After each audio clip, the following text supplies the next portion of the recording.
Assalamu alaikum. Good morning, peace, namaste, and welcome back to another episode of the Mecca Media Morning Show. I am your host, Mecca.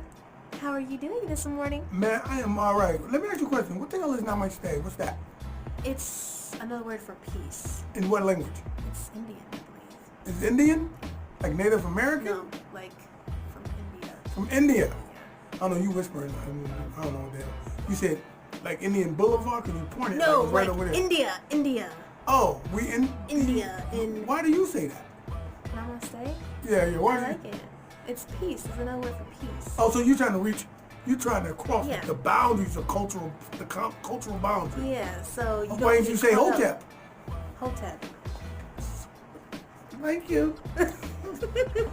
You are biased. I'm not biased.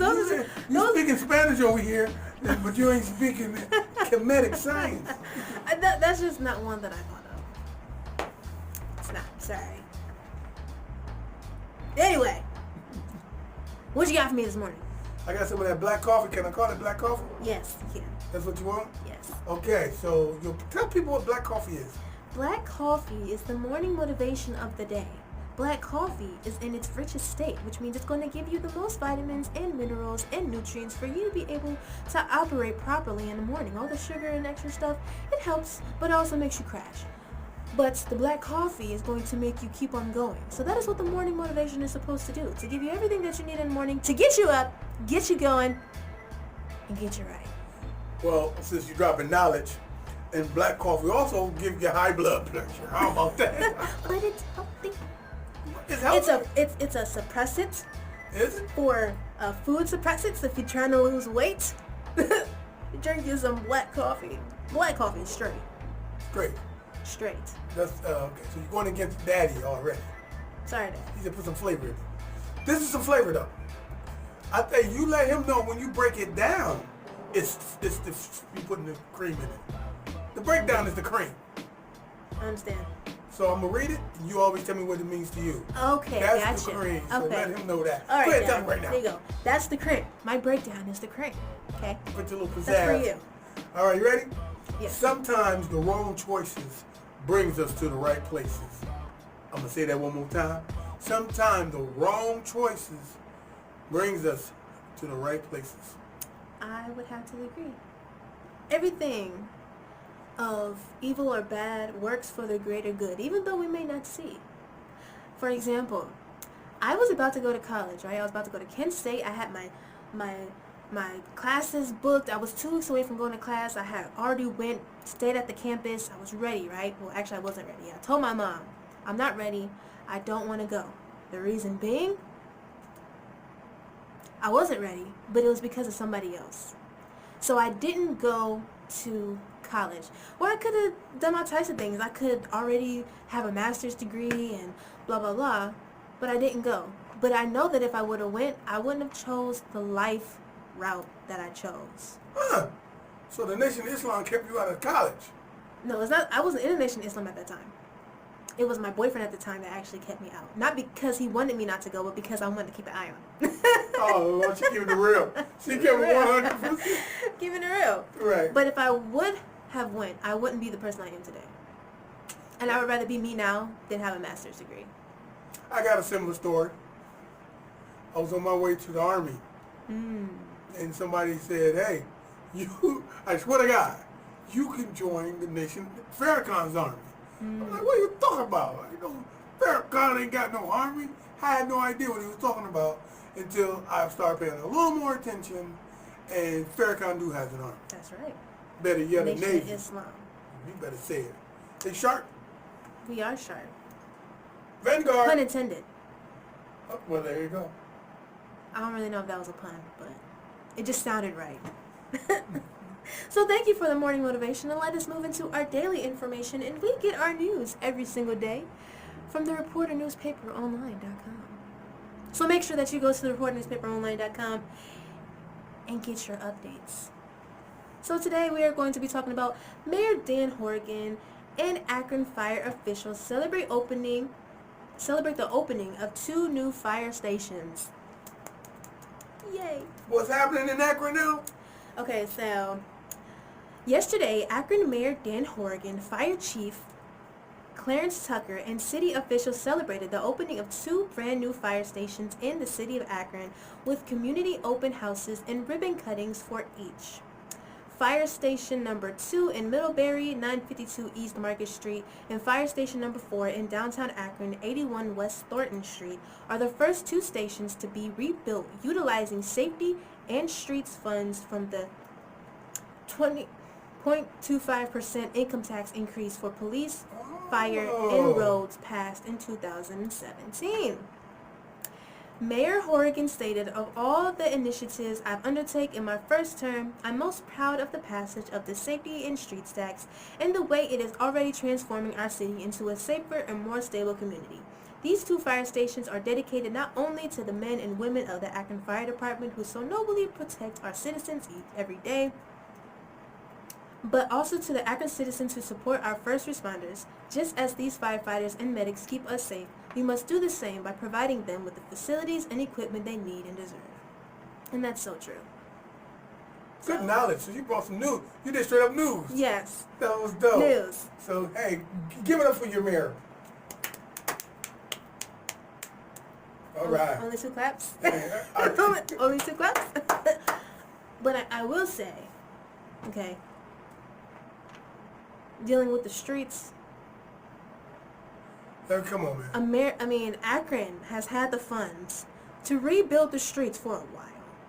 So, I'm just saying an increase in taxes for the streets doesn't make any sense. Because y'all got all that money to do stuff for the streets, and the streets look like sugar honey iced tea. No, you trying to get on the freeway lately? Oh my gosh. Do you know I got to go, no lie, a mile through the city going the opposite way to get on the freeway? You know what they're trying to do? They're trying to make it into what's that thing? A 4-leaf clover, like how they have it in the other big cities. Like in big cities, how it looks like a bypass. Well, it looks like a 4-leaf clover when you're looking from above. Okay. That's what they're trying to do. So you're trying to do that with the highway instead of fixing the streets. I don't understand that. Whatever, but yeah, it takes you all out of the way. I mean, it was ridiculous, and it's still like that. Yeah, it's been like that for probably like a why year. my transmission fell out. Somebody owed me some money from the city. City better with that increase. You got to pay higher. Okay, you can get more information on that at the Reporter newspaperonline.com. So now to our Black Fact of the Day, Conscious Thought of the Day. Oh, it's on you this time. It's on me. No, it's on you. Oh, Lord. You know what? I'm going to ask you this. Okay. Explain to me how we civilized Moses. How do we connect with that Moses story? Like, how do we civilize Moses? Was it Moses that was walking in the wilderness and we had to civilize him? Explain that story to me. It was Moses that was walking in the wilderness. From the supreme wisdom, it was Moses that civilized the savage. Yes. Break that down. Okay, so you said this. We're gonna use the term savage, though. Yeah. Okay. So Moses civilized the Caucasians in the Caucasus Mountains. What was that? 4,000 years ago. 4,000 years ago. Okay. And basically, it's the same thing that's happening now. We're not in the Caucasus Mountains, but we're dealing with the savage people, which is our people. We have become a savage people. We are walking on all fours. We have become beast-like. And so, we need a Moses. The man of Moses. A man is to come like Moses in the end times, and that man is the most honorable Elijah Muhammad, and he is raising and saving the black man and woman. Raising the woman to a pedestal, okay? Not in a bad way to where you should worship the woman, but the woman deserves to be on a pedestal because she is the one who brings into life, gives life to those people who fulfill prophecy. It is her mind that is put into that child that makes that child or helps that child to become who it is that child is to be. She's the first teacher. She's the nurturer. She is almost the guidance of that child, okay? So the most honorable Elijah Muhammad has raised the black woman and black man to the pinnacle of success if we would just accept our own and be ourselves. And that is what Moses tried to do in the Caucasus Mountains, but he couldn't. This is the hardest job to ever be taken on. As the Honorable Minister Louis Farrakhan said, it's harder than the making of the sun. And I know some of you like the making of the sun. Yes. You, black man, put the sun into existence. All right. Just leave that there. A lot to digest, but... Man, you sound you was at the mosque. Speak about the mosque. Tell them when your service is going on. Okay, so if you would like to learn more, you can come to the local mosque that is in Akron, Ohio, and it is at 1341 Copley Road. It is right next to where Ritzman used to be. It's now CVS, on the corner of Nome and Copley. And we have our meetings on Wednesdays and Fridays. Those are our classes, our weekly study group classes. And then on Saturdays is the class for women training. Sunday is the main lecture, and Monday is men training. So if you are interested, make sure that you come out, because this is not about becoming something that you aren't already. You just have to accept it. That's it. And that's all. Give it up. Professor Mecca in the building. Praise be to Allah. Oh, praise be. Okay, so for the business of the week, we have Greater Akron Turkey Bowl Flag Football League. And it's powered by Under Armour. And can you explain what exactly is going to happen? Well, it's a flag football league they're establishing from different age groups and different things of that nature. From kids to adults. I don't know about I don't know if it's adult. Is it adults? But anyways, different ages. And the flag football, for those that don't know, it's football without pads. They're playing in jogging pants, maybe shorts or something like that, with two flags on the hip. There's a flag on the left hip, on the right hip. And instead of tackling the guy, you have to take a flag off the guy's hip. So it's safety is cautious and everything, so you can still be old brother like me and play. Or you're just a young child without catching concussions and stuff like that. And so what they're doing is setting that league, meaning there'll be a series of games played till it gets to the championships on Thanksgiving Day, hence the Turkey Bowl kickoff like we used to do back down the well of time here in Blackburn, Ohio. And there's going to be awards for division winners. And you can call 440-467-2255. That's funny.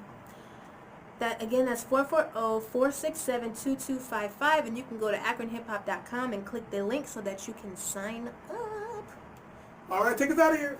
Thank you guys so much for tuning in to another episode of the Mecca Media Morning Show. Keep in mind that we are akronhiphop.com, and what we do is paint positive images of our people every single day. So until next time, be the peace that you seek.